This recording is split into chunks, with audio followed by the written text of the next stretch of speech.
नमस्कार दोस्तों, स्वागत है आपका मेरे चैनल पे। मेरा नाम है रिपुदमन सिंह और मैंने बीटेक कर रखा है chemical engineering from IIT Guwahati. ये मेरे बारे में पूरा डिटेल में दे रखा है, अगर आपको देखना हो तो देख लीजिए। सिंस जेई मेंस आ चुका है तो इस वीडियो का फोकस अपन थोड़ा जेई मेंस ओरिएंटेड ही करेंगे और ज़्यादा समय बचा नहीं है। 22 जनवरी से शायद आई गेस स्टार्ट हो रहा है और फिर आपकी शिफ्ट चलेंगी। ये फर्स्ट मतलब इस ईयर का फर्स्ट जेई मेंस है। सिंस आप लोगों को 2 अटैम्प्ट मिलते हैं, मेरे टाइम एक ही अटैम्प्ट होता था। तो इस वीडियो का टॉपिक है आपको मोटिवेट करना, क्योंकि मोटिवेशन की बहुत ही भरपूर कमी हमें दिख रही है। क्योंकि लोगों के मैसेज मेरे को आ रहे हैं कि भैया आपने वीडियो क्यों डालना बंद कर दिया। ये क्योंकि मैं बिजी हो गया था भाई, ऑफिस का भी काम काफ़ी ज़्यादा रहता है। ठीक है, तो चलिए टाइम वेस्ट नहीं करते, वीडियो स्टार्ट करते हैं। इस वीडियो में पहले तो आपको अपने बारे में बताऊंगा कि मैंने जब मेरा 96 परसेंटाइल आया था और मेरा जो 99 परसेंटाइल प्लस, ठीक है, इतने आए थे मेरे, तो मैंने डिफरेंट क्या करा था दोनों अटेम्प्ट में। ठीक है, तो इसके बारे में बताऊंगा। और यही नहीं, जो अभी रिमेनिंग टाइम आप लोगों का बचा है इसमें आप इसे कैसे मैक्सिमाइज कर सकते हैं, क्या आपको करना चाहिए मस्ट।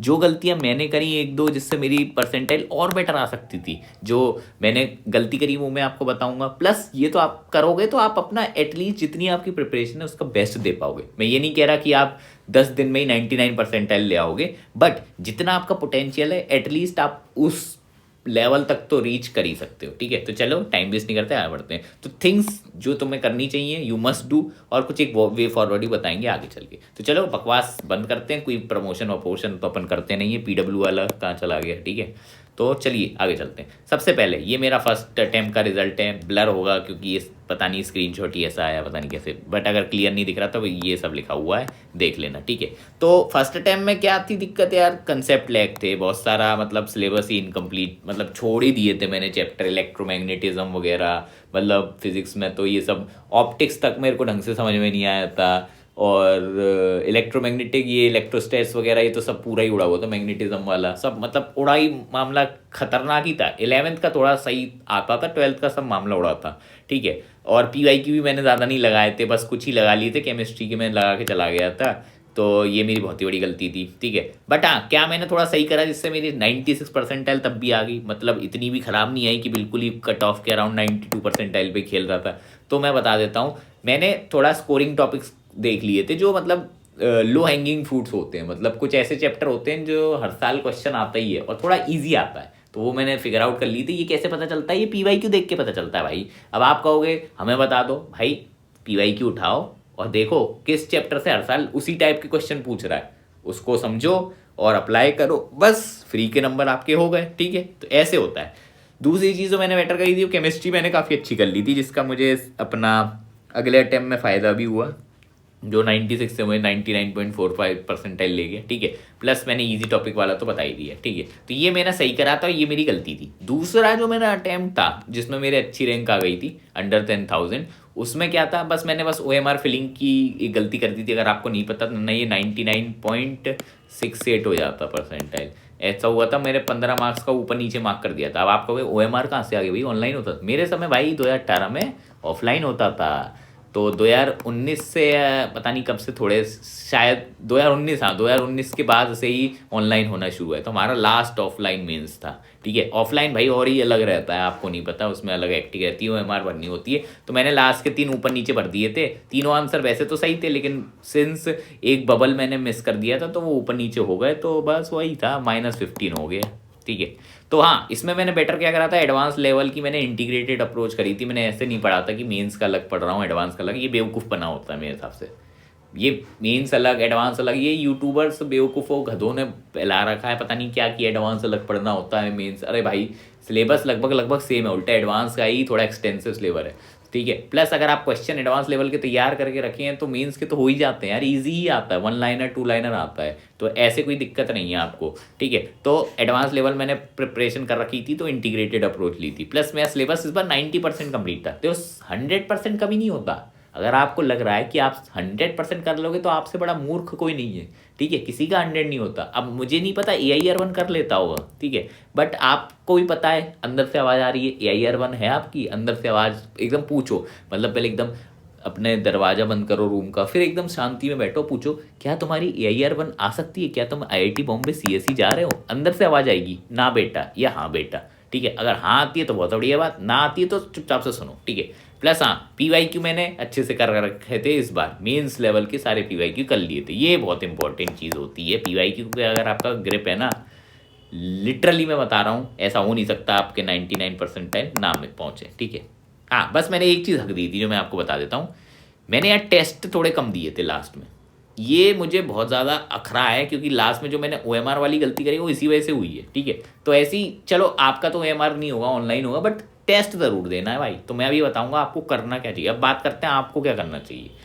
डेली एक मॉक लगाओ, अब तो कोई ज़्यादा समय बचा नहीं है, 8 तारीख आज है, कल हो सकता है कुछ लोग देर वीडियो लेट में देखें, 9-10 जनवरी आ जाए, ठीक है। समय बीतता जा रहा है, अब टेस्ट नहीं दोगे तो भैया कब दोगे, अगले अटेम्प्ट में? नहीं भाई ऐसे मत सोचो। और जो लोग ऐसे दे रहे हैं कि इस बार तो ऐसे ही दे देंगे, भाई मूर्खता है, अगले में तुम्हारा परसेंटाइल ही नहीं आएगा, कंपटीशन बढ़ जाएगा, ठीक है। तो और आपको अभी एक मॉक देना है एग्ज़ाम टाइमिंग में, जैसे अगर मीन्स होता है 9 से 12 या 9:30 से 12:30 या 2:30 से 5:30, जितने भी टाइम पे होता है उधर दो। सिंस 2 शिफ्टों में होता है, आजकल शिफ्ट का भरोसा नहीं है, तो ऐसे दे दो, किसी दिन दे दिया 9 से 12, दूसरे टाइम 2 से 5। अब ये 2:30 से 5 है, वो आधा घंटा एडजस्ट कर लेना है, इतना एक्यूरेट मैं बता रहा हूँ, ठीक है, सुन लो।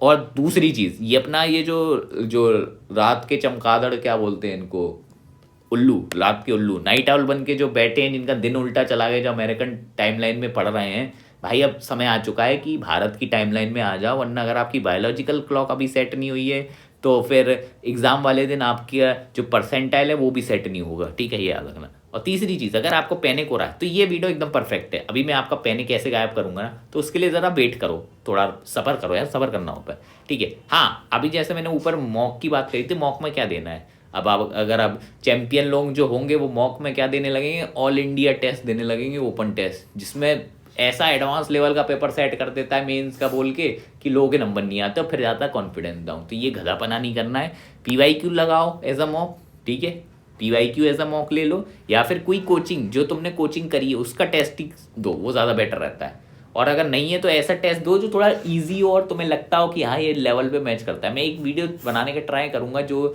जिसमें मुझे ऐसा लगता है कि कौन सी कोचिंग के जो रेलेवेंट है, कौन सी कोचिंग के टेस्ट रेलेवेंट है। वैसे रेलेवेंट तो किसी के ही नहीं होते लगभग, कोई मेंस जैसा क्वेश्चन शायद ही बना पाए, बट ठीक है देखना चाहेंगे, ठीक है। और ये बकवास बिल्कुल ही, मतलब ऑल इंडिया मॉक्स अवॉइड करो भाई, ये बिल्कुल ही कॉन्फिडेंस तोड़ देने वाली चीज़ है। जो पिछली साल जो हुआ था, कौन सा वो था, AYJR था, क्या था, जो भी था वो भी हगाप था, ये भी हगाप ही होते हैं। ये सिर्फ डीमोटिवेट करने के लिए होते हैं, जिससे बच्चे उनकी कोचिंग में एडमिशन ले लें, क्योंकि इन वाले टेस्टों में उनकी कोचिंग वाले बच्चों के अच्छे मार्क्स आते हैं, जो बाकी की कोचिंग के देते हैं उनके बिल्कुल सड़े हुए मार्क्स आते हैं। तो फोमो क्रिएट करने के लिए होता है, वरना कोर्स कैसे बिकेगा, सही बात है कि नहीं। आगे चलते हैं। हाँ समय आ चुका है, अब 8 घंटे अब तो पढ़ाई कर लो भाई, अगर अब नहीं कर रहे तो फिर क्या करोगे, समय आ चुका है, ठीक है। और बाकी अपने स्ट्रेंथ पे फोकस करो, जैसे केमिस्ट्री अगर अच्छे से है तो थोड़ा उसे शार्पन अप करो, क्योंकि अब कुछ नई चीज़ उठाने का समय नहीं बचा है। 10-15 दिन में आप कितना उठा लोगे ना यार, सही बात है कि नहीं। और जो भी लेंदी टॉपिक है अब छोड़ दो भाई, अब समय आ चुका है अब हाथ खड़े करने के कि भाई छोड़ दो। हाँ लेकिन ऐसे टॉपिक मत छोड़ देना जो जिससे मार्क्स आते हैं वो बिल्कुल भी मत, जिनका वेटेज ज़्यादा हो उनको एक बार को भले ही आप देख भी सकते हो। हाँ और मेन चीज़ फॉर्मूले रिवाइज कर लो। आप ये नहीं चाहोगे क्वेश्चन पेपर आपके सामने हो, मेंस का एग्जाम स्टार्ट हुआ और आप फॉर्मूला ही भूल गए, सही बात है कि नहीं। अब बात आते हैं पैनिक के ऊपर, ये भी इंपॉर्टेंट है। एक चीज़ याद रखो, जितने भी 16 लाख 40-50 करोड़ कितने भी लोग दे रहे हो, उसमें से सीरियस जो अभी दे रहे हैं वो सिर्फ 1 लाख ही होते हैं। सीरियस मतलब जो ढंग से पढ़ाई कर रहे हैं, ठीक है। और कहने को तो कुछ यूट्यूबर, मैंने कल सुना था, एक बंदा बोल रहा था कि भाई ऑनलाइन वाले स्टूडेंट सीरियस नहीं होते। अरे भाई कितना बेवकूफ़ बात है ये, ऑनलाइन वाले स्टूडेंट भी सीरियस हो सकते हैं। तुम्हें नहीं पता कौन कितना सीरियस हो, तुम्हें क्या पता तुम्हारे नेबर में कोई पढ़ रहा हो वो सीरियस हो, ठीक है। तो 1 लाख तो मिनिमम सीरियस रहते हैं, ये आपका मेजर टारगेट, मतलब टारगेट तो नहीं, मतलब कॉम्पिटिशन है। और इसी के ऊपर 92 परसेंटाइल लग जाती है, अगर आपको पता हो तो इनको हराना है आपको, मेजर टारगेट। तो वो 14-16 लाख देख के मत डरो, आपका मेन कंपटीशन 1 लाख तक ही सीमित है, ठीक है। और याद रखो, अगर आपने 4 घंटे भी at least on an average daily पढ़ाई करी है, तो 4 बोल रहा हूँ, कुछ लोग तो 8-12 भी करे होंगे, तो भाई तुम डर क्यों रहे हो। पहले मुझे ये बताओ, तुमने 8 घंटे पढ़ा है भाई, ऐसे वैसे मस्ती नहीं करी है, 4 घंटे तो पढ़े हो एटलीस्ट। बाकी लोग ये भी नहीं करे होंगे, मैं बता रहा हूँ 95% ये लोग इतना भी नहीं पढ़े हैं, ठीक है। तो थोड़ा कॉन्फिडेंस अपने अंदर भी डेवलप करो भाई, ये मूर्खता है। अगर आप अच्छे से पढ़े हो और आपको कॉन्फिडेंस नहीं है तो सही में ये मूर्खता है, ठीक है। तीसरी चीज़, जितना तुम काम माइंड से दोगे ना एग्ज़ाम, उतना बेटर परफॉर्मेंस आएगी। आप कभी भी देखना, जो आपके टेस्ट हैं जो घर पे देते हैं, ठीक है। कितने काम माइंड से देते हैं अपन, है ना, मस्त एकदम, बट जब पेपर में आते तो हड़बड़ी अंदर से एंग्जाइटी सी दौड़ने लगती है। नहीं, तो ये चीज़ ज़रा ट्राई करो थोड़ा करने को कंट्रोल। ये सोचो ना अगला एक और मेंस का अटेम्प्ट है, अपन का तो मेन टारगेट जेईई एडवांस है, थोड़ा इस टाइप का माइंडसेट रखोगे तो खुद को दिलासा देने को अच्छा रहेगा, ठीक है। तो ऐसा रखो। प्लस एक चीज़ याद रखो, बहुत सारे मैंने इवन टॉपर्स तक ऐसे देखे हैं जो एग्ज़ाम पैनिक में कम मार्क्स लाते हैं, ठीक है। तो ये आपको एज ए पॉजिटिव लेना है।